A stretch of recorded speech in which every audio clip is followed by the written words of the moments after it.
Hello everyone, this is Daughter Darkness, and today I'm going to be talking about my top 10 classic stories of Doctor Who. Now, as the little bit of context section that tends to go at the start of these videos, I have watched every existing episode of the classic series. I haven't watched all of the reconstructions yet, but I'm sort of on the way to it. And I've been watching it for about as long as I have the modern series, so I've grown up watching the classic series and the modern series at the same time. Because of the volume of stories, like just how many there are and how many are actually really good, it was really difficult to narrow this down. So there are probably some really popular ones here that I've missed out, and there might be ones that maybe aren't so popular that have made it. But I can tell you my shortlist for this was like 30 stories, so to cut that down to 10 was quite difficult in and of itself. And naturally, I'm talking stories here, so a 4-part story counts as one story in the classic series, more so than the modern era. Like, they are so much just an individual story told over multiple episodes. And of course, I will be talking freely about spoilers for all of these episodes, so if there's one that you haven't seen and don't want to know what happens, maybe skip that section. So anyway, let's get started. In number 10, we have the earliest story on this list, and well, one of the earliest stories overall, which is the original Dalek story, The Daleks. This is obviously a hugely important story. Arguably without this one, none of the rest of this stuff happens. And of course it is the first appearance of the Daleks, it's the Doctor's first adventure to another planet on screen, so it has a lot to live up to for a modern viewer going back. Fortunately, it's still really good. It's basically we go to a planet that's completely devoid of life because of radiation, and I guess that was pretty appropriate for that time, what with the Cold War and everything, and then the Nazi parallels with the Daleks. It was a nice sort of parallel of real world issues in a sci-fi setting.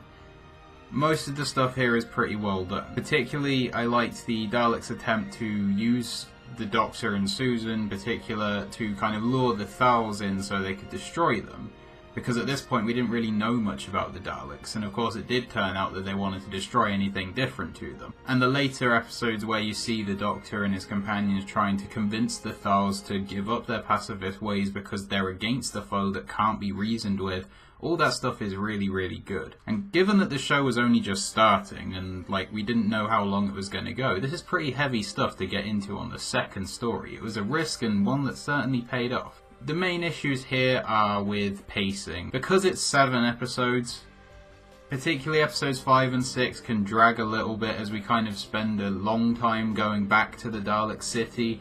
That stuff could have been cut out relatively easily, but apart from that, it's still a really good story, and it is understandable why this story made Doctor Who so popular. So, The Daleks gets onto my list at number 10.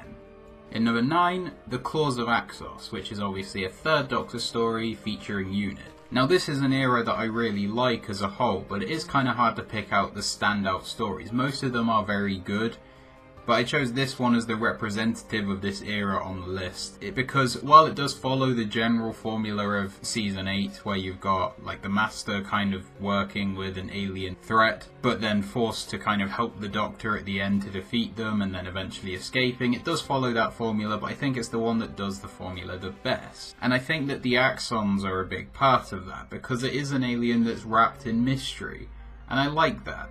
It's something where we don't really know where they came from or what they are. The Doctor certainly doesn't know who they are. And like the idea of them bringing a gift that eventually is part of a plan to kind of take over the world and all that stuff's all good. It's an interesting twist on what a lot of the 70s stories would be, because while I do really like the era, a lot of it does boil down to aliens invading Earth every other week. But I'm glad that the Axons never returned, because what made them so interesting was this mystery about them. What were they really? And then it turns out that they're basically fake, and they're masquerading as this thing to kind of get onto Earth and get access to it, as the Master turns out to tell us. Yeah, this is just a really well written story, and I just thought that a Unit story from the 70s had to get on this list, and this is the one that I chose, so The Claws of Axos gets onto my list at number 9. In number 8 we have the latest story on this list, which is Remembrance of the Daleks. And this was really where Sylvester McCoy kind of cemented his place as the Doctor, and this is the turning point of the end of the show for me. It's when stuff started getting really good again. He is still a little bit silly here, but he is starting to show signs of the kind of manipulating character that he would become, certainly in the following season. And it is also, of course, Ace's first adventure. And, well, Doctor kind of promises her all of time and space and takes her 25 years before where she's from. Like, that's so exciting, isn't it? Imagine how crazy it would be if you met the Doctor and he took you to 1993. I couldn't imagine anything more exciting. But Ace, yeah, she's a really great companion. She's one of the best in the classic era, certainly. And she does have a nice moment here where she kills a Dalek with a rounder's bat, and that's all nice and everything. And it is the start of her relationship with the Doctor after they kind of first met in Dragonfire, and the two go off each other quite well. The Dalek Civil War is a subject that I really quite like, and I think it's a shame we didn't get to explore it a bit more in the show, because it's a different thing to do with the Daleks that isn't gimmicky. It's actually giving them reasons for fighting each other, and it's making the Daleks a little bit more than just things trying to take over the universe. They're still that, but they've also got internal issues too. And then it basically leads to the Doctor unit and, well, London getting stuck in the middle of this civil war between the Daleks. Davros's cameo at the end is not that important. I mean, whether it was just the Emperor or whether the Emperor was Davros, it makes very little difference, but the scene between him and the Seventh Doctor is good. And it is there where the Seventh Doctor becomes the darker, more manipulative Doctor who's willing to harm his enemies. So this is just a really fun episode with other well-executed darker moments. So Remembrance of the Daleks gets onto my list at number 8. In number 7, The Invasion, which acted as a kind of trial run for the unit era of the 1970s, and strangely ends up being my favourite out of all of that sort of episode. The newly appointed Brigadier making his second appearance in the show is as always great, and it's nice to see him alongside the second Doctor, and Jamie and Zoe are also pretty good in this episode. I do quite like that kind of trio of the Doctor, Jamie and Zoe that would be there in Troughton's third and final season. The Cybermen here are quite good as well. Even though they aren't front and centre for quite a large part of the story, I quite like it because it means that we've got everything with Vaughn going on. We know that he's working with an alien threat. We don't know it's the Cybermen. Obviously, watching this 40 plus years after it was broadcast, I did know it was going to be Cybermen, but still, the mystery kind of slowly unravelling is still nice. Obviously, it is an 8-part story, and there are some moments that do kind of feel like they're slowing the pacing down deliberately, which I suppose they were. And it's among the longest stories in Doctor Who.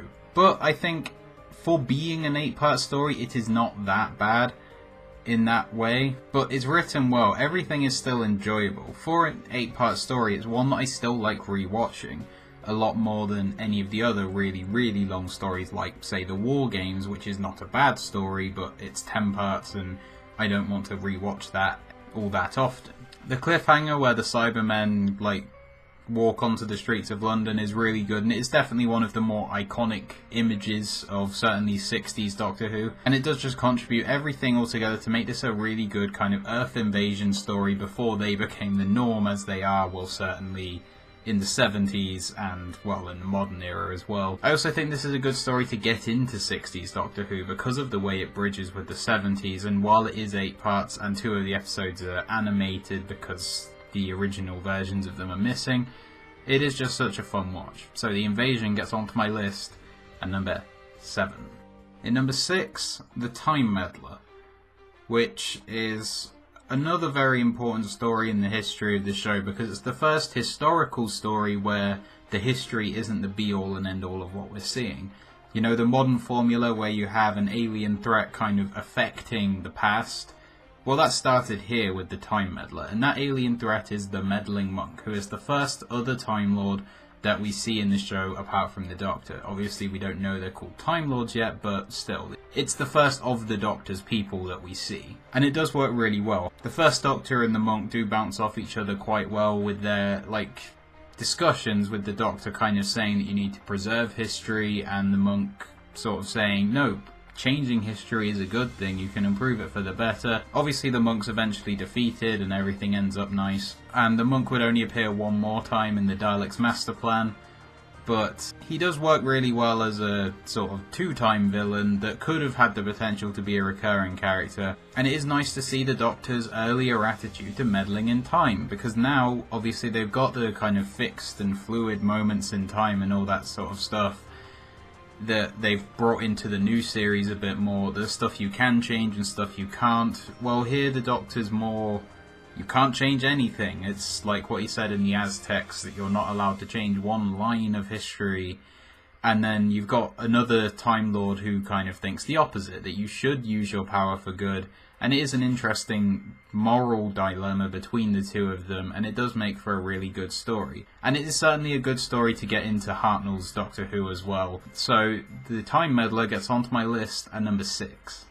In number 5, The Ark in Space, which was Tom Baker's first adventure into space. Obviously he was introduced in Robot, but this was the first time he actually travelled anywhere in the TARDIS. And it is one of his best as well. There is a lot of comparisons here with the first Alien film that are fairly obvious, and obviously this came first, so you can't say it ripped off Alien or anything like that. It is a base under siege story, where you've got a small group of people that are trying to be protected from a looming threat. Visually, of course, it doesn't always hold up so well, but moments like Noah's transformation are still sold quite well, because I think it's the way that the older Doctor Who worked, was that you had this goofy special effects stuff, but the actors were treating it really seriously, and I think that makes you sort of look past how cheap everything is. And this is where Tom Baker really enters his stride as the Doctor. And he is just so fun to watch throughout all 4 episodes here, as he would be, honestly, throughout most of his era. But the stuff like using a cricket ball to trick the automatic gun, it's the Doctor being silly, but in an effective way. And that's kind of how Tom Baker would find his way through most of his threats in his time as the Doctor. Harry is sort of properly travelling in the TARDIS for the first time, and I think he's pretty good. Sarah Jane is obviously probably the most famous companion of the classic era, and she's great in this episode. One moment that kind of sticks in my mind is when she's trying to crawl through these vents and she's struggling to get through because it's quite a tight fit, and the Doctor's kind of insulting her and stuff to give her the motivation to get through, and it does just act as a really nice example of their relationship. Again, it's just a really, really well written, good story, so The Ark in Space gets onto my list at number 5. In number 4, Frontier in Space, which was one of the first Roger Delgado master stories that I ever actually saw, despite it being his last. I guess I went down the River Song route with him, but it still manages to hold up as my favourite of all of the Roger Delgado master stories, and well, he's my favourite master, so that's a good thing, obviously. We have the Doctor and Jo going to a future where humanity is on the brink of war with another race. A race that is not necessarily evil, they're just politically rivaled with Earth, which is probably a pretty familiar thing, again, for people in the 1970s with the world on the brink of war and all that kind of stuff. Interestingly, the Draconians were Jon Pertwee's favourite alien to work with, and I'm not quite sure that I think that they're the best that he ever worked with or anything, but I think they're pretty good as a not bad, not good, just opponents to Earth. Roger Delgado is really on top form here, and it's the master at his best. Pulling the strings, trying to manipulate a situation that already exists and making it worse. And obviously, as far as the villains go, we have Roger Delgado, and then, shock, right at the end of this story, in come the Daleks. Honestly, it's a shame that Day of the Daleks exists, because otherwise this would have been 7 years or so since the Daleks had last appeared in the show, and I think this would have been a really good way for them to come back in the end of episode 5 of a story. But the Daleks are great, and episode 6 is just such a fun watch, even if you're just watching it on its own. Obviously, for the first time, watch 1 to 5 first, but it is just so much fun to watch, and it obviously ends on a cliffhanger that sets up Planet of the Daleks. So yeah, Frontier in Space, it's one of those stories that I just really like watching over and over, and it is my favourite performance of Roger Delgado, and it was, of course, sadly his last. So Frontier in Space gets onto my list at number 4. And number 3, it's The Caves of Androzani, which does stand out as the perfect regeneration story. Certainly of the classic era, is the best regeneration story there is. And I'd put it sort of alongside Bad Wolf and Parting of the Ways as my favourite overall. What makes this so remarkable is that this incredible story comes in an era of, well, mediocrity. The Five Doctors was fun and a decent 20th anniversary special, but it wasn't exactly great. And apart from that, memorable stories from like 1983 up to, well, Remembrance of the Daleks, they're few and far between, and this story really does just stand out as one of the best overall, and the fact it comes here is so surprising and great. The Doctor and Perry are obviously poisoned fairly early on in this story, and then it makes it a smaller, desperate story. There is all the political stuff going on in the background, but it is really about the Doctor and Perry's struggle and their desperation to try and survive. Sharaz Jek, I think, is a really good one-off villain. His presence on screen is great, and I'm glad that, again, he's never been used in the show again, because I think he does work best as a one-off. And then, of course, the cliffhanger at the end of Part 3 is pretty shocking, and it's one of Peter Davison's best performances, both there and throughout the rest of this story. And I think it's almost a shame that Peter Davison did save his best for last, because he is so much better here than honestly he is throughout most of his era. And then the moment at the end where the Doctor then gives his life to save Perry, not knowing even that he's going to survive, and not complaining about it for a second like a certain other Doctor, bearing in mind they hadn't even been together for that long. Perry had just joined in the previous story, but the Doctor was so heroic at this moment, and this is one of the best moments in Doctor Who, and it's definitely one of the best regeneration scenes, adding up to the perfect regeneration story. The Caves of Androzani gets onto my list at number 3. In number 2, we have the classic Doctor Who story, the most iconic out of all of them, the most famous and the most popular, Genesis of the Daleks. And it really does deserve that position of being the most well regarded. Everything is just so good here. Tom Baker, Elizabeth Sladen, Ian Marter, and Michael Wisher certainly as Davros, they're all on top form here. As well as being a fun kind of wartime story that is stretched over 6 parts, but honestly I don't think it drags at all. It also raises some important questions for the Doctor, in particular with that "do I have the right" speech at the start of part 6, and it is serving as the perfect origin story for the Daleks. As we've got Davros, who is a person who has obviously gone through some really bad stuff, and obviously if you listen to the I Davros Big Finish audio, you'll see, yes, he certainly did go through some pretty bad stuff. And it's basically led him to the point where he thinks that the only way that they can survive is, well, survival of the fittest. They need to create a perfect being, and that's what he thinks the Daleks are. But then the moment where, at the end, the Daleks turn on Davros and kill him, is an appropriate end, because it shows that as much as he is their creator, the Daleks think that they are the superior beings. No one else can be above them. So that's why they turn on Davros and they kill him. It is so well written. It is no surprise to me that it's generally regarded as the best Doctor Who story, or at least the best classic Doctor Who story. It deserves those honours. There's not that much that can be said about it that hasn't already been said. But Genesis of the Daleks gets onto my list at number 2. Right, and before we get into number 1, I've just got a few honourable mentions I'm going to go through. The Tomb of the Cybermen, The Curse of Peladon, The Pyramids of Mars, The Pirate Planet, The Curse of Fenric. Right, well, it might not be the best Doctor Who story, but it is certainly my favourite of the classic era. So number 1 on my list is The Deadly Assassin, which is obviously the first story that was set entirely on Gallifrey, as well as being the first story to feature someone other than Roger Delgado as the Master. And I just really love all of it. This is one that I could just watch over and over. I do quite like it in these sorts of things, when something that's kind of lifted up to legendary status is shown for what it really is. And what it really is, well, ordinary.